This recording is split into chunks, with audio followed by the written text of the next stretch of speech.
정종원 박사님 한국기계연구원의 국방연구센터장이시고 천안함 사건 당시에 그 버블로 그것이 침몰됐다 하는 폭침됐다 하는 것을 과학적으로 증명하신 대단히 이 분야의 고도의 전문 지식을 가지신 분이십니다.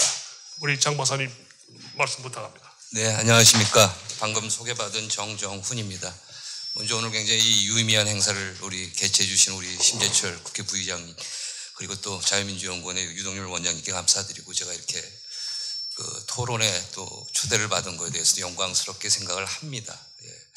아까 우리 박정희 장군님 그리고 또 김혁수 제동님 그리고 윤정수 장군님께서 워낙 그 천안함의 그 합동조사단의 그 규명했던 것들을 얘기해 주셔서 굉장히 뭐 더 이상 그 부분에 대해서는 얘기를 뭐 할 필요는 없을 것 같습니다. 전 개인적으로 1990년대 초반부터 우리 해군 함정이 이 어뢰나 길의 수중 폭발 공격에 어떻게 하면 잘 견딜까를 지금까지도 연구하고 있는 연구자입니다. 그리고 제가 이 자리에서 뭐 정치적으로 군사적으로 이 천안함의 의미를 얘기하는 건 저의 그 능력을 벗어나는 것 같고 과학기술자의 입장에서 그 제가 느꼈던 두 가지만 말씀을 좀 드려볼까 합니다.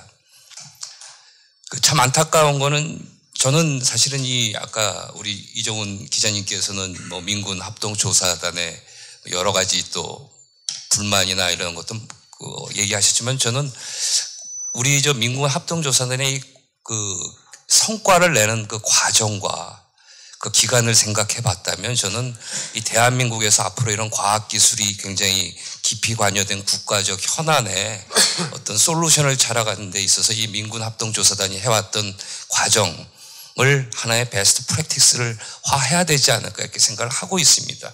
사실 안타까운 거는 국내에서 이 조사 결과를 아직까지도 믿지 못하시고 의혹을 제기하시는 분들도 일부 있지만 외국에서 제가 학회에 가서 발표를 해보면 특히 미국 이제 함정공학회나 이런 데에서 이 함정 전문가들하고 제가 이 천안함의 사건과 저희들이 했던 시뮬레이션 결과를 얘기했을 때 그분들은 정말 어메이징, 판타스틱이라고 얘기합니다. 가장 큰 이유는 뭐냐면 저희한테 주어진 시간이 사실은 너무나 짧았거든요. 어찌됐든 간에 그 아마 천안함 이 결과는 지금까지도 의혹을 제기하시는 분은 아마 어떻게 설명을 해도 아마 믿지 않으실 겁니다. 이게 과학기술의 문제에서 저는 가끔 얘기하는데 신의 존재 여부를 따지는 이 종교적 문제로 바뀌어버렸다 이렇게 생각이 듭니다. 물론 저희들의 조사는 100점이 될 수가 없습니다. 완벽하게 모든 걸 다 규명할 수가 없습니다. 왜냐하면 두 가지 그 이유가 있는데 첫째는 현재의 과학기술 수준이 이렇게 복잡하게 얽혀있는 현상들을 다 규명하기에는 아직 과학기술적 수준이 좀 떨어진 부분이 있을 거예요. 또 하나는 세계 기술과 비교했을 때 한국의 과학기술적 준비 태세가 그러면 우리가 잘 돼 있느냐 이 부분은 아마 더 안 돼 있을 겁니다. 특히 천안함은 어뢰 격침돼서 침몰한 배를 꺼내서 어떤 원인을 과학기술적으로 규명해 본 사례는 제가 알고 있기는 전 세계적으로 없습니다. 그러니까 그런 거를 감안한다면 저는 우리 민군 합동조사단이 이루어낸 그 짧은 시간의 성과는 자화자찬 같지만 저는 굉장히 그 부분을 인정해야 될 거라고 생각을 합니다. 그런데 그래서 저는 이 의혹을 제기하시고 재조사를 그 주장하시는 분들이 좀 질문의 방점을 좀 바꿔야 되지 않을까 생각을 하고 있습니다. 그게 뭐냐면 세월호에서도 똑같이 느끼고 있고 앞으로 이런 국가 현안이 나타나면 똑같을 것 같은데 저는 질문을 재조사를 해라가 아니고 야 국내의 최고 전문가들이 열심히 모여서 했음에도 불구하고 우리가 규명하지 못한 미흡한 점이 있다면 그게 무엇인지 그리고 그것들을 앞으로 잘 규명할 수 있게끔 우리는 뭘 더해줘야 될지 이런 것들이 좀 국민의 합의 속에서 질문되어지고 주장돼야 된다고 보는데 그런 부분이 안 되고 있다는 게 참 아쉽습니다. 그리고 천안함 이제 8주기가 됐습니다. 저는 뭐 여러 가지 우리 천안함 이후에 뭐 많이 바뀌었고 저희들 나름대로 많은 노력을 했지만 과학기술자로서 안타까운 부분은 이 천안함이 주는 교훈을 조금은 더 과학기술적으로 가치화할 수 있는 활동은 좀 미흡했던 게 아니냐. 이제 이 말씀을 드리기에 앞서서 미국의 사례를 한번 얘기를 해보겠습니다. 잘 알고 계시겠지만 미국이 1987년이었나요? 예, 87년 맞네요.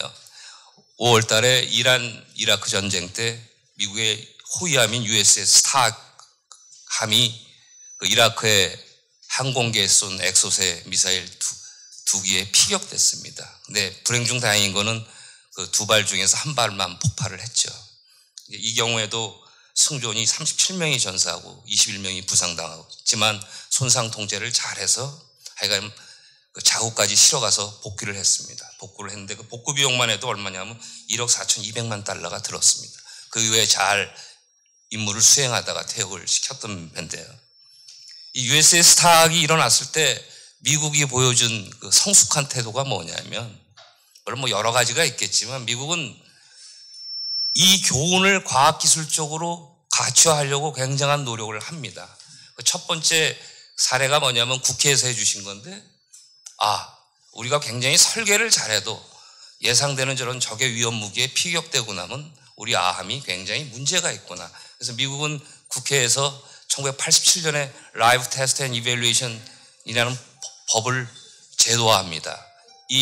우리가 이제 실사시험 평가라고 번역을 하고 있는데 이거는 뭐냐면 개발하는 무기 체계를 양산해 가기 전에 전쟁에서 만날 수 있는 위험 무기를 실제 쏴보고 그것이 얼마나 문제가 있는지, 문제가 있다면 그거를 수정 보완해서 반영해서 양산에 들어가라는 겁니다. 그래서 그거의 일례로 함정 같은 경우에는 아마 천안함 때 많이 보셨겠지만 실제 세배를 놓고 폭약을 터뜨려서 그 충격에 잘 견딘지를 보고 그 결과를 반드시 국회에 제출하고 이렇게 확인을 해야 됩니다. 이것뿐만 아니라 미국은 그 해군 참모총장 명의로 미국의 수상함정의 생존성을 어떻게 제고할 수 있을지 타 팔리시가 수립이 되고 그것이 시행이 됩니다. 그거에 그 조처 하에서 관련된 연구 활동이 강화되고 이런 것들이 이루어지고 있습니다.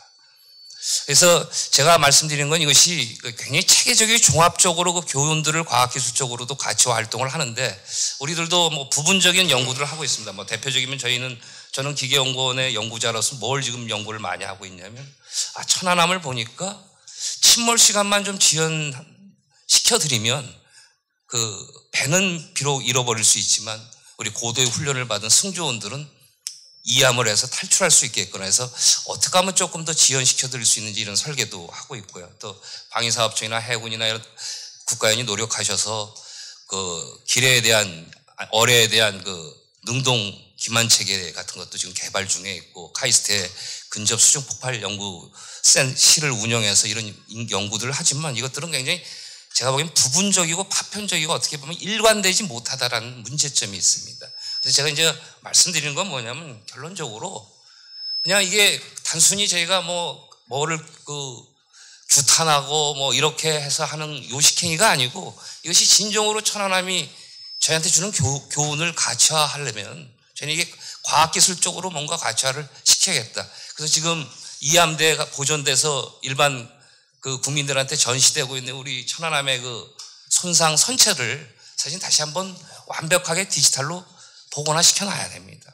그리고 그 복원된 상태에서 연구자들이 다양한 연구를 통해서 그러한 것들이 이루어질 수 있는 일들, 그리고 저희들도 이렇게 연구자들의 바텀업이 아니고 정책 위반자들부터 탑다운으로 내려오는 뭔가 우리 함정을 비롯한 우리 무기체계의 생존성을 극대화할 수 있는 정책이 수립이 되고 그 정책 하에서 연구가 아마 이루어져야 되지 않을까 이렇게 생각을 해봅니다. 앞으로 다시 한번 저도 너무나 큰 아픈 희생을 하신 우리 천안함 용사 46명의 명복을 다시 한번 빌고요. 하여간 오늘 토론에 참가한 것을 영광으로 생각하면서 제 토론을 마치도록 하겠습니다. 감사합니다.